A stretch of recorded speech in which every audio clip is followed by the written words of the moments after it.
Welcome back to Dragonclaw.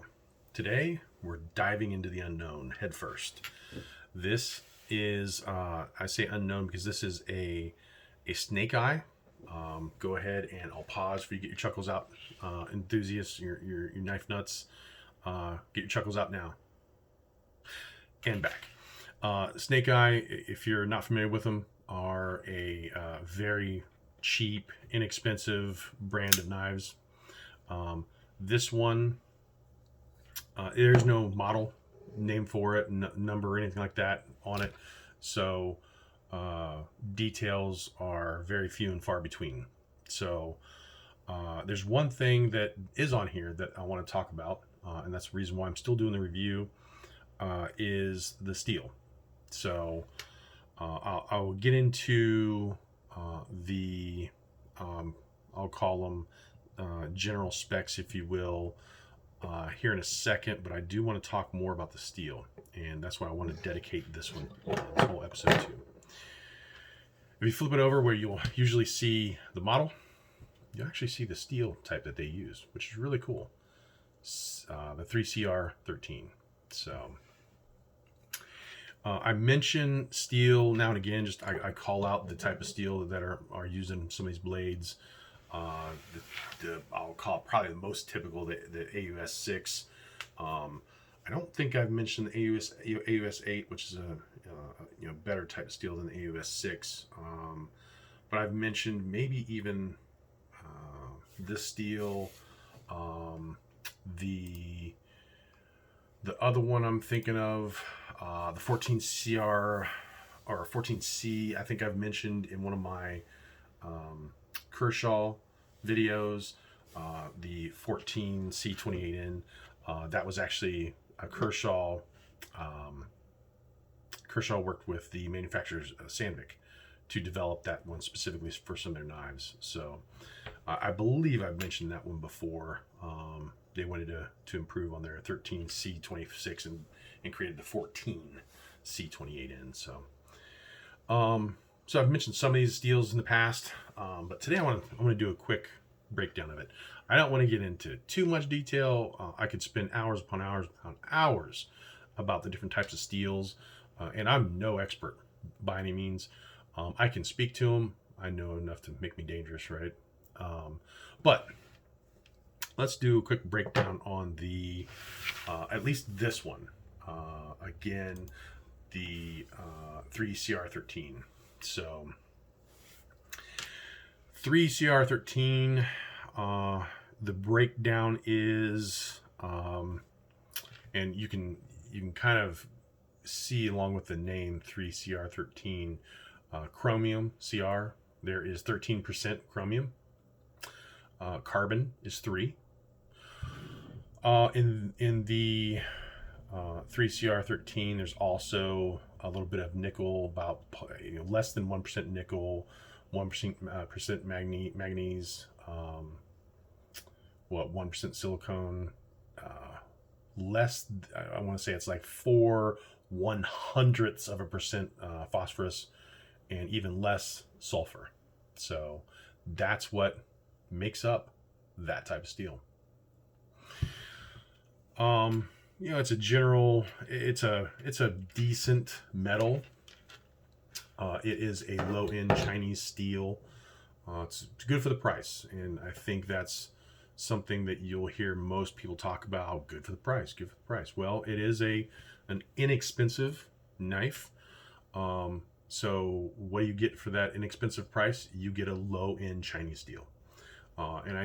Chinese, versus other manufacturers is kind of irrelevant. It's just the fact that it is Chinese steel. I'm not trying to dog that it's, Chinese steel is less or better than anybody else. There's very high-end Chinese steel too. Low-end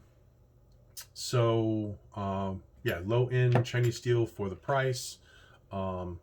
Generally speaking, that 3CR13 has good edge retention. Not great, but good. It's very easy to sharpen.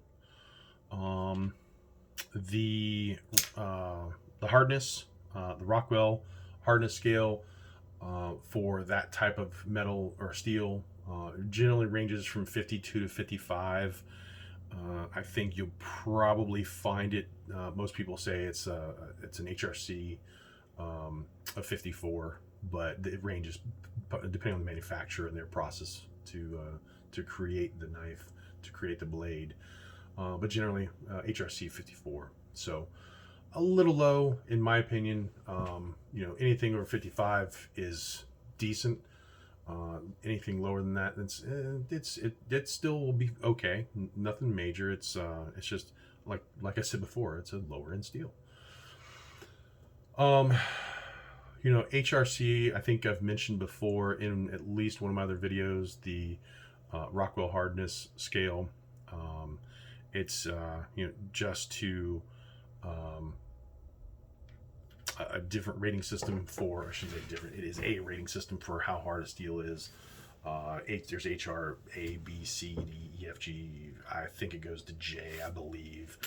And HRC is fairly common for pocket knives. So again, HRC 54, give or take 1 or 2 points.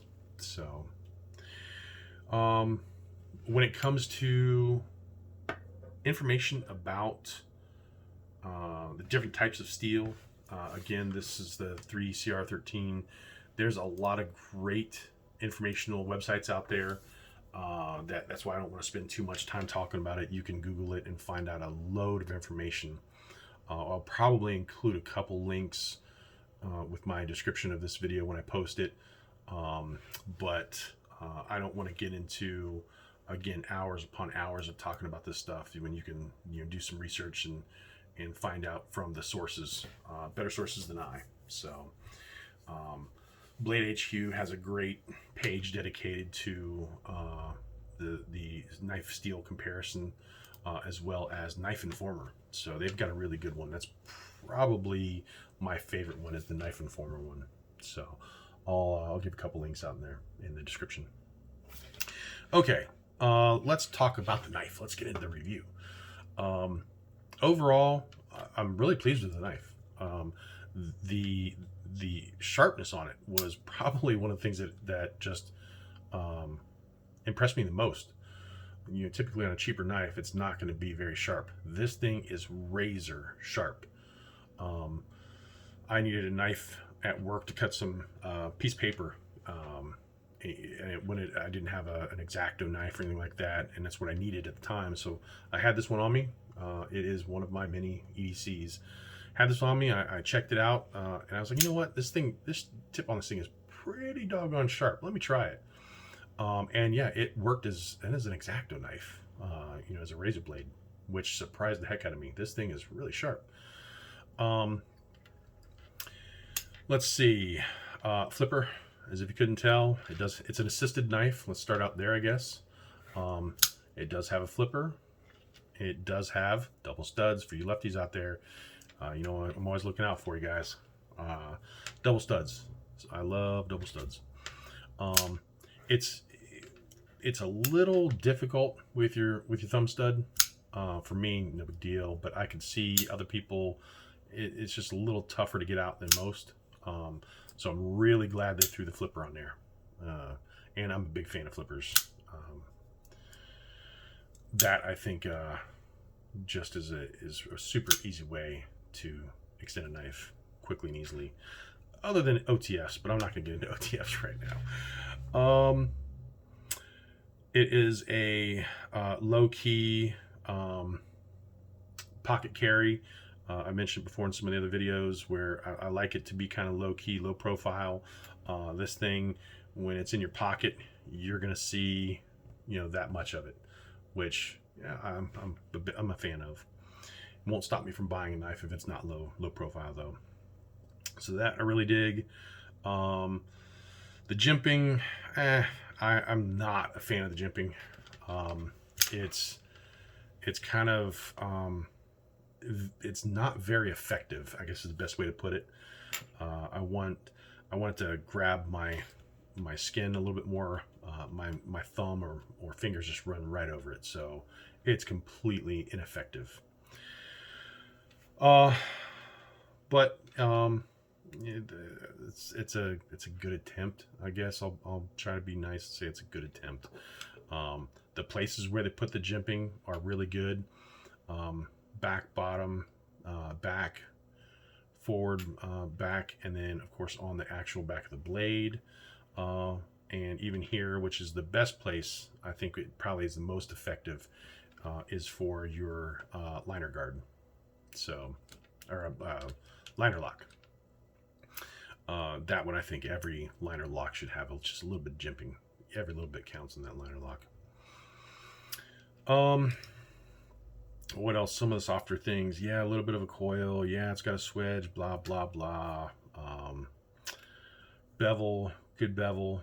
For a really thick blade. I mean, that's pretty doggone thick, which I really liked. Girth overall is kind of impressive. So overall, I was very pleased with it. It's a very effective knife for the price. I've got no concerns, for lack of a better word, of the purchase. So again, well worth every dollar and cent I paid for it, which wasn't much. I will say it was not much, but overall, really pleased with it. For an EDC, it's pretty big, so when it's in your pocket, it takes up a lot of room in your pocket. But again, my big hands, I like that big EDC. So you'll see the aeration in the handle here. I think that's more for looks than anything else. You'll see aeration, in blade and handles for lots of different reasons. This is one of the rare times I think it's just for looks. So, which does make it a little bit forward heavy.